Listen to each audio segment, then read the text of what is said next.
Servus Männer, it's Red Pill Germany again. I want to give you a quick update on the elections that we had for the state parliament of Hesse and Bavaria, two Western German federal states that are, of course, a little bit different. Bavaria a little more conservative. Hesse is traditionally also a little bit more left-leaning. Both of them are two, economically at least, and also culturally very important states in Germany. Bavaria is one of the most productive states, the most well-off state, and the powerhouse of the German economy, among Baden-Württemberg also, whereas the financial center Frankfurt is of course located in the state of Hesse. So two very different states, both are very important. Both are places where the AfD is traditionally not that strong. They are strongest in the eastern part, in central Germany. That is where they have over 30% in almost all the states right now. And federally at the moment, they range at around 21-22%. So, but without further ado, I want to go over the exit polls that we have, or these preliminary results. They're not final yet, so until tomorrow morning, a little bit might still be changing, but I don't think that the figures and the numbers that I will present to you right now will change dramatically until we have the final result. So, in short, I can say that in both states, the AfD achieved to be the second strongest party after the CSU in Bavaria and the sister party, the CDU in Hesse. That means that they were outperforming the polls by a margin that is on the order of the uncertainty of these polls that you normally have. So that means that the result of the AfD ranges at the upper limit of the interval that you would expect based on the polls. So the polls were not wrong per se, but in both states they performed a little better. Now, for all you foreigners out there, that doesn't mean that they will be in a ruling coalition. Of course not. The CDU will probably continue to rule Hesse together with the Green Party. And in Bavaria, Mr. Söder, the current governor, already said that the current coalition with the Free Voters will be continued. And both constellations are absolutely feasible. And they can just continue as they are right now, but a little bit has changed. If we start with the case of Bavaria, for example, you see that the Liberal Party FDP, or the so-called Liberal Party FDP, they didn't make it over the 5% threshold that we have. So that means they will not be represented in parliament, it seems, with a measly 2.8%. Also, we see that the AfD is the biggest winner. The CSU, well, they lost a little bit, a historically weak result for them, but still probably the best result that any single party has in Germany right now. But well, historically weak for the CSU in Bavaria. That just gives you an idea of traditionally how strong the CSU used to be in Bavaria. They could rule for many, many years without a coalition partner. They were the state party of Bavaria. Well, now they're just basically a stronger version of the CDU in other states. Well, then this media hit piece that was coordinated by the Süddeutsche Zeitung and the Social Democrat Party against Mr. Aiwanger from the Free Voters, that is the block you see here in the histogram in orange, FW, Freie Wähler, Free Voters, right?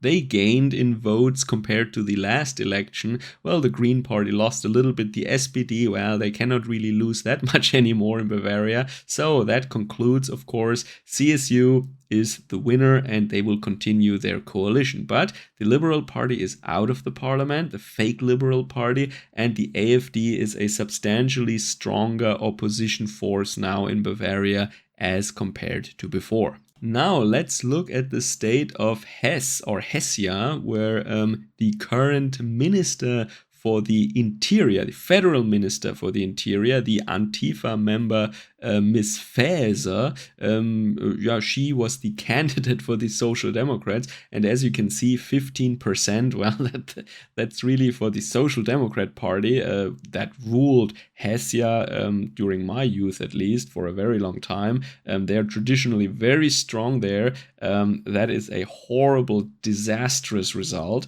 Here, the CDU has a historically strong outcome with over 30%, 34%. The AfD also really good result with 17.9% here, one of the biggest winners, and the Green Party of course loses. And as you can see, I wouldn't call it finally, but the FDP seems not to make it into the parliament either in Hesse, and that is, as you can see, the current trend. This is because they are federally in the ruling coalition in this traffic light, green, red, yellow, because the Liberal Party is yellow. They are in this current coalition on the federal level, and that is highly unpopular. All the parties that are now ruling Germany on the federal level, they lost here, and that is a big trend. The current federal government is highly unpopular, and all the parties, all the three parties, SPD, Greens, and FDP, that are making up this coalition in Berlin, they are losing right now, and that is a very important trend to consider. The CDU can profit, but if you look at who votes for them, it is really the older generation, 60 and above. They vote for the CDU and the CSU, and also a little more women. So that is a fake opposition. That is not really a change of politics. Remember, Angela Merkel caused all these things that we just see that are coming to fruition right now. Angela Merkel started it all. Mr. Scholz was vice chancellor under Merkel. He's just merely continuing what she did. So what you see here in Germany is really a group of politically illiterate, almost senile old people that are voting for the CDU because they think that they are some sort of opposition to the current regime in Berlin, which they of course aren't. They are partners in crime. They are part of the Uni-Party, of the Einheitspartei, of course. The real opposition is the AfD, and they gain, but not that much. But the AfD is doing well with younger people and people of middle age that are currently working and paying all these taxes. These are results that we don't just see here in these state elections, but that we see through the board with all the elections we have in Germany. And another interesting result from Hesse is that the free voters are also, well, they're clearly below this 5% threshold to make it into parliament, but they're growing stronger now outside of Bavaria. In Bavaria, I don't know if they started there. I have to research that a little bit. I think I should make a presentation about the free voters also, a dedicated video on them. But they are the strongest in Bavaria, but they are also growing now in Saxony and, as you see, in Hesse also. And it's also a good result that the Communist Party, the former Eastern German GDR Unity Party, Die Linke, they did not make it into parliament in both states. That is a good result, of course. And we already have data from the districts in Hesse, and as you see, it is completely black. That means CDU, and just a couple of degenerate urban centers, we have a Green Party winner here, and that means if we had a winner takes it all voting system and not a relative or proportional voting system, I don't know if that's the correct term, but basically that the number of seats in parliament is proportional to the fraction of the votes your party got, and not just winner takes it all per district. Like it is, for example, in America in some cases. If we had a winner takes it all system, the entire parliament would be CDU with 3 or 4 districts Green Party, and that would be the parliament of Hesse then. Yeah, and that is why we don't have this kind of system in Germany where the winner takes it all. It would be rather, well, one-sided in parliament then.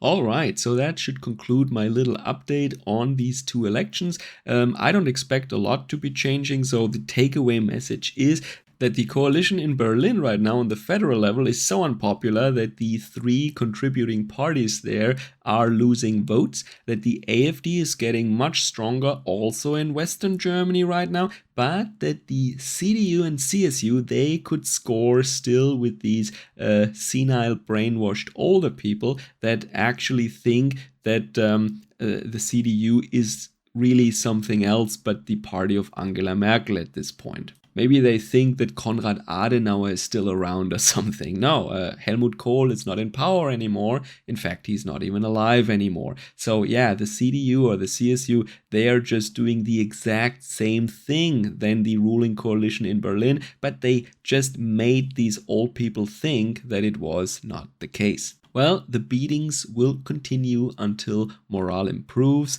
as we see on the streets of Germany and on the playgrounds, on the schoolyards, and on the train stations at the bus stops each and every day.